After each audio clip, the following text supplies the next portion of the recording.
कल 5 फरवरी बरोज़ बुध वाले दिन योम यकजहती कश्मीर के सिलसिले में आम तातीलात का ऐलान कर दिया गया है। कोई भी बंदा स्कूल कॉलेज यूनिवर्सिटी नहीं जाएगा।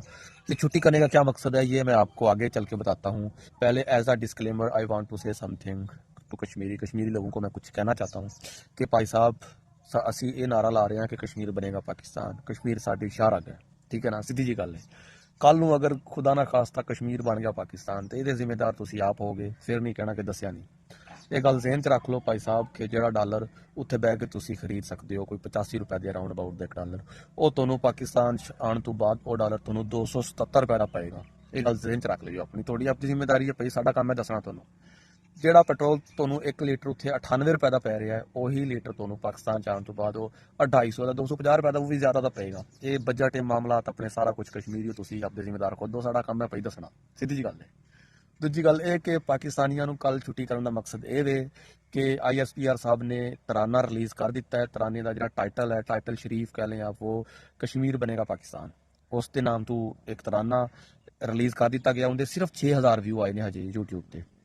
ਫਟਾਫਟ ਜਾਣਾ ਤੁਸੀਂ, ਸਾਰਾ ਦਿਨ ਕੱਲ ਦਾ ਪਿਆ ਤੁਹਾਡੇ ਕੋਲ, ਕੋਈ ਕੰਮ ਨਹੀਂ ਕਰਨਾ। ਛੁੱਟੀ ਕਰਨ ਦਾ ਮਕਸਦ ਇਹੀ ਆ, ਤਰਾਨਾ ਦੇਖਣਾ YouTube ਤੇ ਜਾ ਕੇ, ਉਹਨੂੰ ਤੁਸੀਂ ਲਾਈਕ ਕਰਨਾ, ਸ਼ੇਅਰ ਕਰਨਾ, ਉਸ ਚੈਨਲ ਨੂੰ ਸਬਸਕ੍ਰਾਈਬ ਕਰਨਾ। ਤੁਸੀਂ #ਕਸ਼ਮੀਰ ਬਣੇਗਾ ਪਾਕਿਸਤਾਨ ਦੇ ਨਾਮ ਦਾ ਤੁਸੀਂ ਕਮੈਂਟ ਕਰਨਾ ਸੋਸ਼ਲ ਮੀਡੀਆ ਤੇ ਬਾਕੀ ਦੀਗਰ ਪਲੇਟਫਾਰਮ ਤੇ ਤੁਸੀਂ ਪੋਸਟਾਂ ਲਾਉਣੀਆਂ ਨੇ ਕਿ ਕਸ਼ਮੀਰ ਬਣੇਗਾ ਪਾਕਿਸਤਾਨ। ਇਹੋ ਜਿਹੇ ਮਾਮਲਾ ਸਾਰਾ ਦਿਨ ਕੱਲ ਦਾ ਕੋਈ ਕੰਮ ਕਾਜ ਨਹੀਂ ਕਰਨਾ, ਕੋਈ ਆਫਿਸ ਸਕੂਲ ਕਾਲਜ ਹਰ ਚੀਜ਼ ਛੁੱਟੀ। ਤੁਸੀਂ ਇਹ ਤਰਾਨਾ ਦੇਖਣਾ ਕੱਲ, ਪਾਕਿਸਤਾਨੀਆਂ ਦਾ ਕੰਮ ਇਹ ਜ਼ਿੰਮੇ ਆ, ਠੀਕ ਹੈ ਨਾ।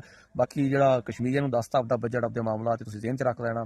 ਤੇ ਬਾਕੀ ਕਸ਼ਮੀਰੀ ਸਿੱਧੀ ਜੀ ਗੱਲ, ਅਸੀਂ ਇੱਥੇ ਬਹੁਤ ਤੰਗ ਹੈ, ਯਕੀਨ ਕਰੋ ਨਾ। ਇੱਥੇ ਕੋਈ ਪੇਪਾਲ ਚੱਲਦਾ, ਨਾ ਇੱਥੇ ਕੋਈ, ਇੱਥੋਂ ਅਸੀਂ ਡਾਇਰੈਕਟ ਇੱਥੇ ਕੋਈ ਐਮਾਜ਼ੋਨ ਪਾਕਿਸਤਾਨ 'ਚ ਹੈਗਾ, ਇੱਥੇ ਫੇਸਬੁੱਕ ਉਹ ਨਹੀਂ ਮੋਨੀਟਾਈਜ਼ ਹੈਗੀ, ਇੰਸਟਾਗ੍ਰਾਮ ਵਗੈਰਾ ਉਹ ਇੱਥੇ ਮੋਨੀਟਾਈਜ਼ ਨਹੀਂ ਹੈਗਾ। ਸਾਨੂੰ ਬਾਹਰ ਕੋਈ ਕੰਮ ਕਰਨਾ ਪਏ ਤਾਂ ਸਾਨੂੰ ਕੋਈ ਬਾਹਰ ਦਾ ਕੋਈ ਬੰਦਾ ਲੱਭਣਾ ਪੈਂਦਾ, ਉਹਦੇ ਥਰੂ ਸਾਨੂੰ ਵੈਰੀਫਿਕੇਸ਼ਨ ਕਰਵਾਉਣੀ ਪੈਂਦੀ ਹੈ। ਤੇ ਬਾਹਰਲੇ ਬੰਦਿਆਂ ਨੂੰ ਸਾਨੂੰ ਦੱਸਣਾ ਪੈਂਦਾ ਕਿ ਅਸੀਂ ਪਾਕਿਸਤਾਨੀ ਨਹੀਂ ਹੈਗੇ, ਉਹਨਾਂ ਨੂੰ ਦੱਸਣਾ ਪੈਂਦਾ ਕਿ ਅਸੀਂ ਕਿਸੇ ਹੋਰ ਮੁਲਕ ਦੇ ਹਾਂ, ਸਾਨੂੰ ਆਪਣੀ ਆਇਡੈਂਟੀ ਛੁਪਾਉਣੀ ਪੈਂਦੀ ਹੈ। ਤੇ ਇਹ ਸਾਰੇ ਮਾਮਲਾ ਤੁਸੀਂ ਡੇਅਰ ਕਸ਼ਮੀਰੀ ਜ਼ਿਹਨ 'ਚ ਬਿਠਾ ਲਿਓ, ਫਿਰ ਨਾ ਕਿ ਉਹ ਸਾਨੂੰ ਦੱਸਿਆ ਨਹੀਂ, ਸਾਨੂੰ ਧੋਖੇ 'ਚ ਰੱਖਿਆ। ਤੁਸੀਂ ਨਾਰੇ ਮਾਰਦੇ ਰਹੇ ਕਸ਼ਮੀਰ ਬਣੇਗਾ ਪਾਕਿਸਤਾਨ, ਤੇ ਆਹ ਮਾਮਲਾਤ ਉਹਦੇ ਹਿਸਾਬ ਲਾ ਲਿਓ।